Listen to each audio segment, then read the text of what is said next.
I remember sitting in that lawyer's office feeling like the air itself was made of glass, ready to break if anyone breathed too loudly.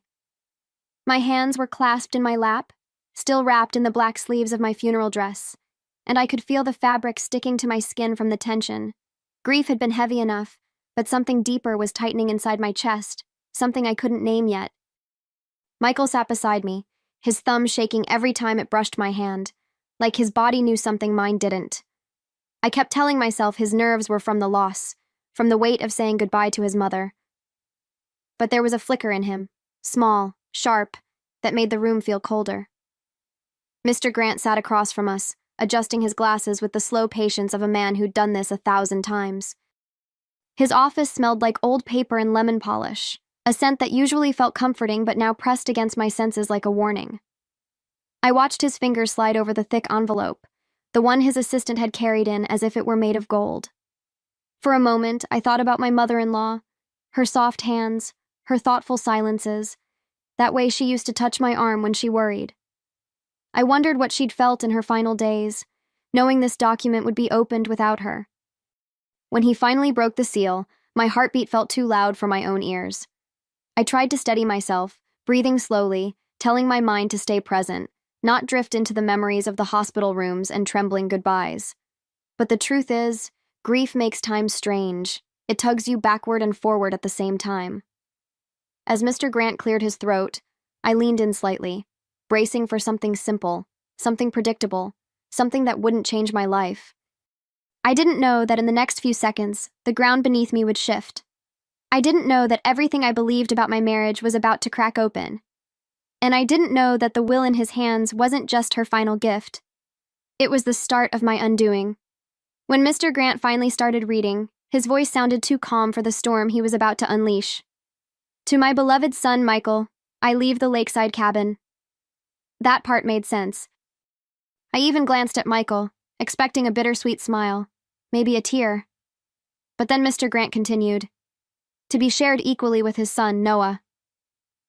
My mind faltered, tripping over the word son like it was a foreign language I was hearing for the first time. I felt my breath hitch, sharp and painful in my chest, and for a second I wasn't sure if I'd actually heard him correctly. But the room had gone still, unnaturally still, and that silence confirmed everything. I turned to Michael, searching his face for confusion, for shock, for anything that resembled innocence. But his eyes weren't confused, they were terrified. His lips parted, but nothing came out at first. And when he finally spoke, it was this weak, broken stammer. It's a mistake. Mom must have... He couldn't even finish the lie. And Mr. Grant didn't give him the chance. Mrs. Harris was quite clear, he said, looking directly at me as if he knew the ground was shattering beneath my feet. Noah, son of Michael Harris, and Laura Bennett. Laura Bennett, the neighbor who lived close enough to hear our arguments, our laughter, our entire life unfolding through the walls. I felt the blood rush to my ears, a heavy, pulsing roar that made everything else sound far away. Laura, her soft voice, her polite smiles, the cookies she'd bring during holidays, was suddenly a stranger wearing a mask I'd never noticed. My heart pounded so hard it hurt. I whispered her name before I even realized I'd spoken. Laura? Our neighbor? Michael tried to reach for me, tried to assemble some twisted version of comfort or explanation, but I wasn't there anymore. I was on my feet, cold all over, trembling in a way I couldn't control. And for the first time since the funeral, grief wasn't the thing breaking me. It was betrayal, sharp and merciless, pulling me toward a truth I wasn't ready to face in that moment. I remember the way Evelyn shifted in her seat, like she wanted to say something but kept swallowing the words. Her eyes kept darting between me and Michael, filled with a sympathy that felt premature, almost rehearsed. It made my skin crawl. Mr. Grant closed the folder gently, as if he were trying not to make the moment any louder than it already was, but the sound still felt like a door slamming shut. My legs felt unsteady, like they didn't quite know how to hold the weight of this new reality. Every breath tasted metallic, the way fear sometimes does when it mixes with disbelief. And somewhere inside me, a small, stubborn part whispered that this wasn't the whole story, not even close. Michael finally stood, reaching out to steady me, but I pulled back before he could touch me. I didn't want his hands on me. Not when those same hands had held another woman and created a life I knew nothing about. His voice cracked as he said my name, desperate, pleading, but it only made the betrayal feel sharper. I stared at him, really stared, searching for the husband I thought I knew. But all I could see was a stranger wearing his face. "You didn't just betray me," I heard myself say, my voice shaking but steadying with each word. "You turned your mother's will into my funeral." And the look in his eyes told me he knew there was no coming back from that. I walked toward the door because staying in that room felt like suffocating slowly. The carpet under my feet blurred, the edges of the room warping around the storm inside my chest. As I reached the hallway, I sensed Evelyn rise behind me. Maybe to follow, maybe to apologize, but I didn't slow down enough to find out. I needed air, space, something that wasn't saturated with lies. My fingers brushed the cool metal of the doorknob, grounding me just enough to keep walking. And even though my world had tilted violently, a strange clarity began settling in my bones, as if the chaos had revealed a path I hadn't expected to take. A path I knew I'd have to walk before the night was over. That evening, the sky felt heavier than usual, the kind of gray that presses against your shoulders and makes you walk slower. I didn't have a plan. I barely had breath. But somehow my feet carried me down the driveway and straight toward Laura's house, each step echoing with the truth I'd been forced to swallow just hours before.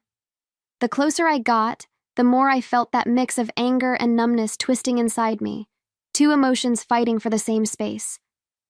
I kept picturing her smile, the polite one she'd always give me when I brought over extra cookies or asked about her garden. And now every one of those memories felt like a knife turning in my chest. Still, I lifted my hand and knocked. When the door finally opened, the first thing I noticed was how pale she looked, as if someone had drained the color straight out of her.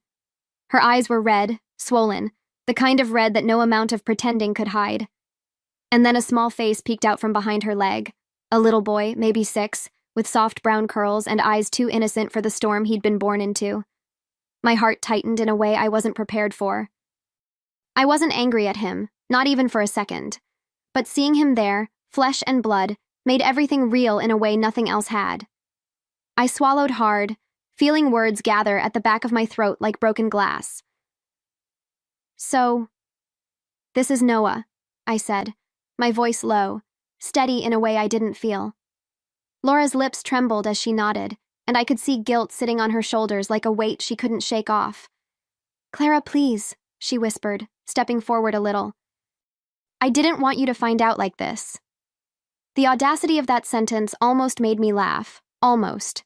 Instead, I stood there absorbing the moment, the sight of the woman who helped rip apart my life, and the child who had unknowingly rewritten it. And deep down, beneath all the pain, something else began to stir. Not forgiveness. Never that. But a kind of cold, deliberate clarity that hinted at what I needed to do next. I stepped a little closer, not out of trust, but because distance suddenly felt pointless between two women bound by the same betrayal. "How did you want me to find out?" I asked, my voice colder than the evening air brushing against my arms. "In your Christmas card?" She winced at that, and for a moment her composure cracked, revealing fear, guilt, maybe even shame. "It wasn't supposed to happen," she whispered. "He was lonely. We were—" I cut her off before she could finish rewriting history into something palatable. "You were what, Laura? Neighbors with no fences?" The bitterness in my voice surprised even me, but it felt right, like truth finally sharpening itself. Laura pressed a hand to her mouth as tears spilled over, but I didn't feel moved, not the way I once might have. Her crying wasn't a shock, it was just a consequence she'd been delaying for years. Noah tightened his grip on her leg, sensing the tension, his small eyebrows pulling together in confusion. That hit me hardest, not because of what it meant for her or Michael, but because it reminded me that innocence was always the first casualty of secrets. I didn't hate the boy. I couldn't. He was just a child standing in the crossfire of adult choices he never asked for. And that truth softened something in me, but not toward her. I looked at Noah again, really looked, and there was a strange ache behind my ribs, an ache for what I'd lost, for the future I'd imagined, for the woman I'd been before the will shattered everything. "You ruined my life," I said quietly, and Laura's breath hitched. But you also gave him his. The words surprised even me, but they landed exactly as they needed to. Laura's shoulders shook as she cried harder, but I stayed still, steady, unmoved. I wasn't there to argue or scream or unravel. I was there to see the truth with my own eyes. And as I turned away, something inside me shifted with a precision that felt almost strategic. As I stepped off her porch, the wooden boards creaked beneath my feet like they were echoing the tension still burning under my skin. The air outside felt cooler, sharper, almost like it was trying to wake me from the haze of betrayal. I didn't cry. I thought I might. Part of me expected tears to come rushing in, overwhelming, unstoppable. But instead, there was only this quiet, steady stillness inside me, like my heart had finally stopped running from the truth. I walked down her pathway slowly, each step locking something into place. And for the first time since the lawyer read my mother-in-law's will, I felt the faint outlines of control returning. Behind me, I could still hear Noah's soft voice asking his mother what was wrong, and that sound stayed with me longer than I wanted it to. Not because it hurt, but because it reminded me that I wasn't the one who had turned his world upside down. That had been their choice. Michael's, Laura's, a secret stitched between their lives long before mine unraveled. I stopped at the edge of the lawn, the grass brushing against my shoes, and I let myself breathe, really breathe. The truth was ugly, yes, but it was also clarifying in a way grief never had been. And strangely, it made the night feel a little less dark. As I walked back toward my own house, the windows glowing softly in the dusk, something in me began to shift from shock to intention. My mind wasn't foggy anymore. It was awake, alert, carefully cataloging every detail of what had happened and what it meant. The betrayal wasn't just an emotional wound, it was information. And information, in the hands of someone who's been underestimated, becomes something else entirely. I reached my front door, the metal still cool from the evening air, and as I turned the knob, I felt the faint stirrings of a plan beginning to form. Quiet, precise, waiting for the right moment to take shape. The next morning, I woke up with that strange kind of clarity that only heartbreak can sharpen. Cold, precise, almost mathematical. I didn't scream, didn't break anything, didn't even confront Michael again. Instead, I made myself coffee, letting the steam brush against my face while I stared at the kitchen tiles like they were a map leading me somewhere new. My hands were steady in a way they hadn't been in days. Grief had cracked me open, but betrayal was doing something different. It was organizing me. And as I took my first sip, I knew exactly what needed to happen next. I had to understand the full scope of the lie. I sat at the dining table, the early sunlight cutting thin lines across the wood, and opened Michael's old laptop, the one he thought I never used. The screen glowed to life, cold and familiar, like it had been waiting for this moment all along. I went through everything with a patience I didn't know I possessed. Emails, cloud backups, old messages buried under years of digital dust. And there it was. Receipts. Transfers. Quiet payments labeled as support. A history of secret transactions that told a story far clearer than any words he could have offered me. My stomach tightened, but I didn't close the screen. I read every line, letting each revelation carve out the space where doubt used to live. By midday, I had pieced together enough to see the timeline of their affair like a poorly hidden trail. Phone records showed late-night calls during the months he told me he was working overtime. Receipts from a diner near Laura's neighborhood dated back further than Noah's age, and every discovery made my anger cool instead of boil, as if I were stepping into a different version of myself, one who didn't react, but calculated. I leaned back in my chair, the leather creaking softly under me, and stared at the ceiling. The truth wasn't just staring me in the face, it was handing me the blueprint of what would come next. And I realized, almost calmly, that I wasn't done digging yet. By the time I drove to Mr. Grant's office again, the sun was already sinking, casting long shadows across the pavement like stretched-out reminders of everything I'd uncovered. I walked into the building with a calmness that felt almost surreal, as if my body had decided to detach from the storm inside me. Mr. Grant welcomed me in with that same gentle professionalism he'd shown before, but this time, I saw a flicker of understanding in his eyes. I sat down across from him, smoothing the fabric of my pants to keep my hands busy. "I have some questions," I said, and he nodded, waiting. For once, I didn't feel fragile. I felt purposeful. I leaned forward, keeping my voice steady. If the cabin is to be shared between Michael and Noah, does that make Laura his legal guardian regarding the property? He adjusted his glasses, studying the paperwork carefully before responding. Yes, he said, nodding. Until Noah turns 18. I felt something settle inside me, like a puzzle piece clicking into place. So she'd be responsible for the property's obligations? I asked. Taxes, utilities, maintenance? He hesitated only a second before answering. Technically, yes.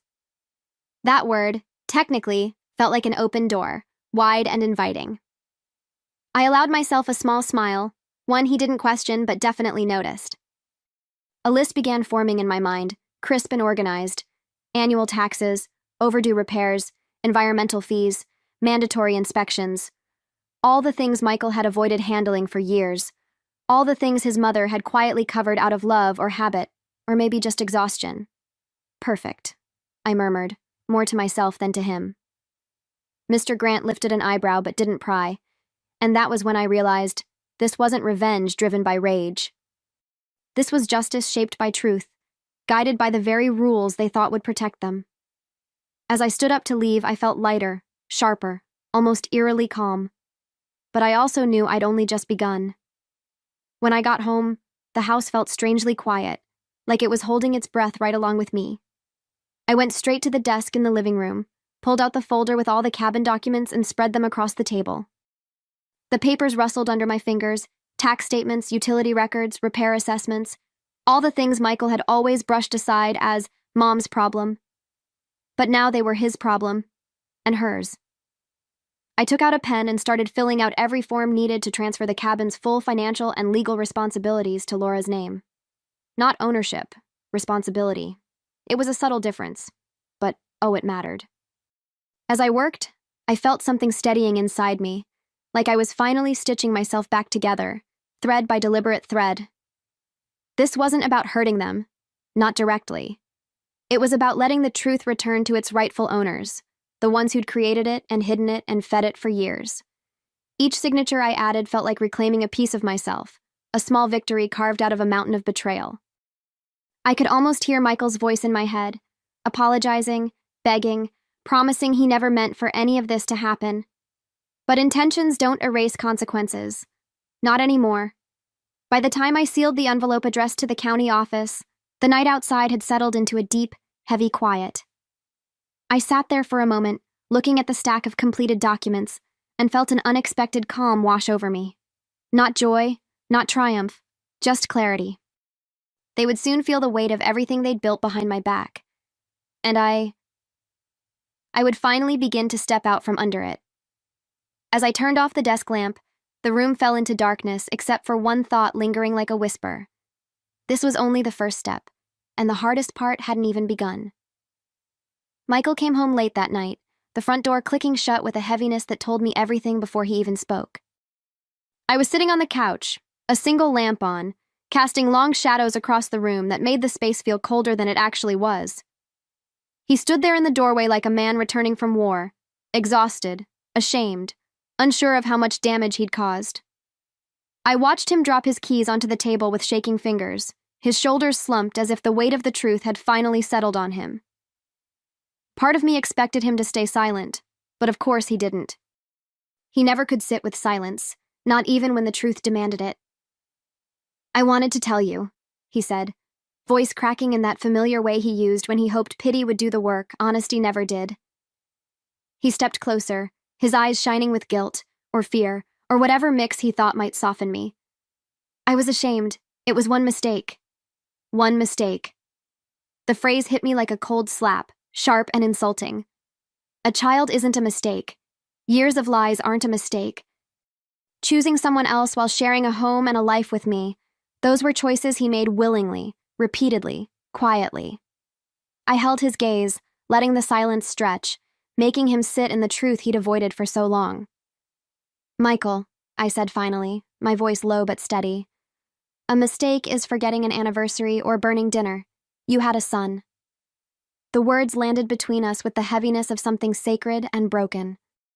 He reached for my hand, Maybe out of habit, maybe out of desperation, but I pulled back before his fingers grazed my skin. I wasn't his comfort anymore, and I wouldn't let him pretend I was. His breath trembled, his eyes pleading, but there was a calm inside me he couldn't touch. A calm built from truth, clarity, and the quiet power of no longer carrying his secrets for him. And I could tell he knew. This wasn't a conversation he could talk his way out of. He sank onto the armchair across from me, elbows on his knees, hands clasped like he was praying for a miracle. "Please don't do this," he whispered, and for a moment I almost laughed, because he still didn't understand what this even was. I wasn't punishing him.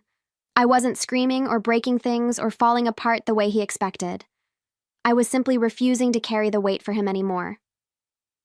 The silence between us grew thick, the kind that makes you confront every lie you've ever told.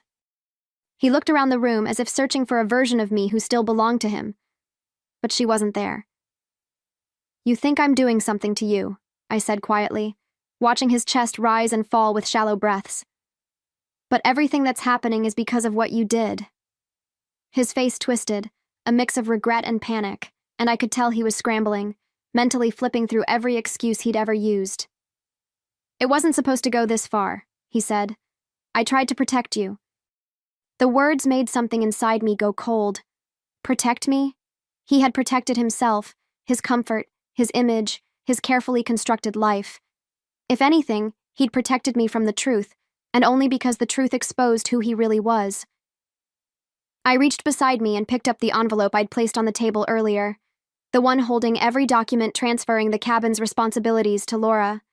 I tossed it onto his lap, the sound sharper than I expected. He blinked at it, then at me, confusion bleeding into fear. "What is this?" he asked, voice barely audible. "It's your mother's legacy," I said, "the one she made sure you'd face." He opened the envelope with trembling fingers, reading the first page, then the second, his breath growing unsteady. And as he realized what I had done, what was now legally unavoidable, I saw the exact moment denial gave way to dread. And strangely, watching the truth finally catch up to him didn't hurt at all. As he flipped through the pages, his face drained of color, each line hitting him harder than the last. These are the taxes? The repairs? The liens?" His voice trembled like a man realizing the ground beneath him wasn't solid anymore. "Why would you do this?" he whispered. I leaned back, folding my arms, letting him sit in the discomfort he'd spent years avoiding. "Because," I said softly, "you always promised you'd take care of her, and now you can, permanently." His breath caught, a sharp sound in the quiet room, and for the first time, I watched him understand that this wasn't a threat. It was accountability. He stood abruptly, pacing the room with frantic steps, running a hand through his hair like he could somehow untangle the consequences. "Clara, this isn't fair," he muttered, and I almost smiled. Not out of cruelty, but because fairness had never been part of his vocabulary when it came to me. He stopped in front of the window, shoulders shaking, staring at the dark street outside as if looking for an escape route that didn't exist. "I thought you'd forgive me," he said. Not, "I'm sorry." Not, "I take responsibility." Just that entitled expectation that forgiveness was my duty. I felt a strange calm settle over me. He truly didn't know me at all. When he finally turned back to me, his eyes were glossy with the same desperation he used to reserve for work disappointments or financial stress. But this time, I didn't step in to soothe him. I didn't offer a hand or a hug or a lifeline. I just stood there, steady, grounded in a way I hadn't been in years. "You mistook my loyalty for weakness," I told him, my voice quiet but anchored. "But I'm done holding up the world you built on lies." His mouth opened, maybe to argue, maybe to plead, but I didn't give him the chance. I walked past him, feeling the weight of his silence on my back, and also feeling something new rising in me, something that would matter far more than his regret. The weeks that followed felt like watching a slow-motion disaster, one I wasn't part of anymore, just observing from a safe distance I'd finally earned. Michael's life began to unravel with a quiet brutality I hadn't expected. Bills started piling up at our old address before being forwarded straight to Laura's doorstep. The cabin turned into a financial sinkhole. Tax increases, overdue repairs, inspections triggered by my mother-in-law's outdated paperwork. I'd lived years believing Michael was the strong one, the stable one, the provider. But now, stripped of his secrets, he crumbled faster than I ever imagined. I heard about his job loss through a mutual friend who had no idea what had happened between us. "Budget cuts," she said, but I recognized the tone, the kind people use when they're trying to soften the truth. Michael's reputation had begun to bleed, the kind of quiet, professional damage that follows a man too distracted and too unstable to keep his life in order. I didn't feel satisfaction or guilt. What I felt was relief, finally breathing air unclogged by lies. For the first time in years, I wasn't the one holding him together. That responsibility had never truly been mine, though he'd let me carry it as if it were. Meanwhile, I moved through my days with an efficiency that stunned even me. I filed for divorce quietly, choosing a lawyer who valued discretion as much as I suddenly did. No dramatic fights, no drawn-out battles, just clean, deliberate steps toward a life that finally felt like mine again. Every signature, every document, every meeting pulled me further from the chaos he'd created. And with each step, something inside me began to settle.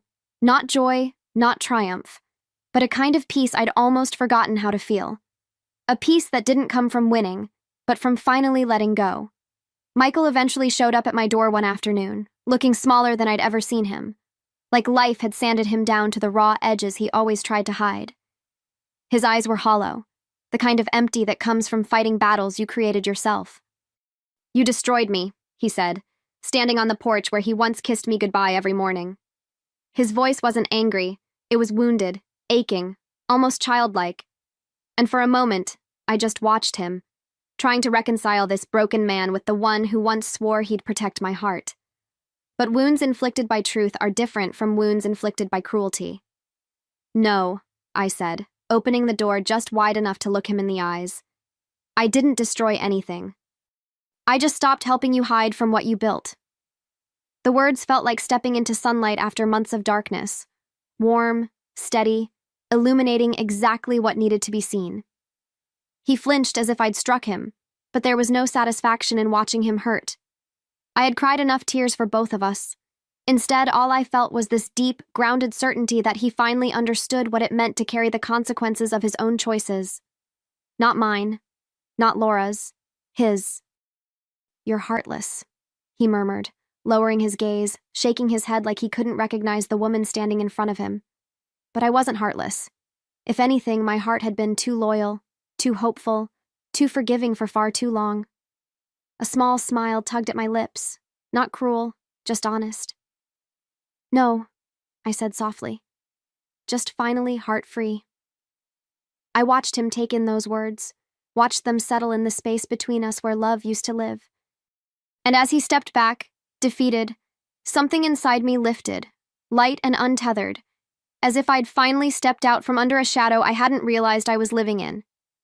After he left, the house felt impossibly quiet, like it was exhaling after years of holding tension in its walls. I stood there for a moment, hand still resting on the doorknob, listening to the fading sound of his footsteps. Not sad, not relieved, just done. Completely, finally done. I took a slow breath, letting it fill the parts of me that betrayal had hollowed out. And as I walked back into the living room, I realized something strange. My world hadn't collapsed with his. It had simply shifted, clearing space for something better. A few days later, I got a notice from one of the agencies handling the cabin's pending repairs. They couldn't reach Michael or Laura, so the default contact, me, was receiving the updates. I sat at my desk reading through the numbers. Roofing damage, plumbing issues, environmental citations for shoreline erosion. Every page felt like a chapter from a story they'd written in secrecy, but now had to read out loud. I didn't feel the need to intervene or bail them out. The consequences they were drowning in belonged to them, not to me. And for once, I wasn't the one responsible for cleaning up the mess. My divorce papers were finalized quietly, without a single dramatic scene or bitter argument. It felt almost surreal, like closing a book I'd been stuck in for too long. As I signed the final page, something inside me loosened, a knot I didn't even know had been tightening over the years. Walking out of the lawyer's office, I felt lighter than I had in a decade, the air tasting different, clearer. And even though I didn't know exactly what the next chapter of my life would look like, I knew this much. It would finally be written by me. And somewhere deep inside, that truth began to shine like the first hint of morning light after a long, merciless night. Months later, I found myself standing at the edge of the lake, the same one I'd avoided ever since the will turned my world upside down. The air was crisp, carrying that familiar mix of pine and distant water, the kind of smell that used to soothe me before everything changed. The cabin stood across the clearing, its once perfect wood now faded and worn, boards peeling like the truth finally catching up to the walls. Grass grew wild around the porch, tall enough to brush against the broken steps. It looked abandoned, forgotten, almost like a monument to consequences left unpaid. Part of me felt a strange ache, not for them, but for what this place used to represent. I walked closer, my shoes crunching softly over the dried pine needles scattered along the path. Each step felt like walking through memories I didn't ask to inherit. I remembered holidays spent here with my mother-in-law, her laughter echoing across the water, her warm hand on mine as she told me stories from her childhood. She had always been gentle, always observant, always kinder to me than most people realized. And standing there, I understood something I hadn't before. She hadn't betrayed me with that will. She'd freed me with the truth she was too tired to keep buried. Her signature had become my escape door. The lake was still, eerily calm, reflecting the gray sky like a mirror that didn't fully trust its own clarity. I stood on the old dock, feeling the boards shift slightly beneath my weight, and let the wind sweep strands of hair across my face. It felt like the world was pausing just long enough for me to breathe in a new beginning. For a long moment, I didn't think about Michael or Laura or the years I'd spent carrying someone else's lies. I thought about myself, who I had become, who I was becoming, and who I no longer had to be. And in that quiet, I felt something I hadn't felt in a very long time. Peace that didn't come from someone else, but from finally reclaiming myself.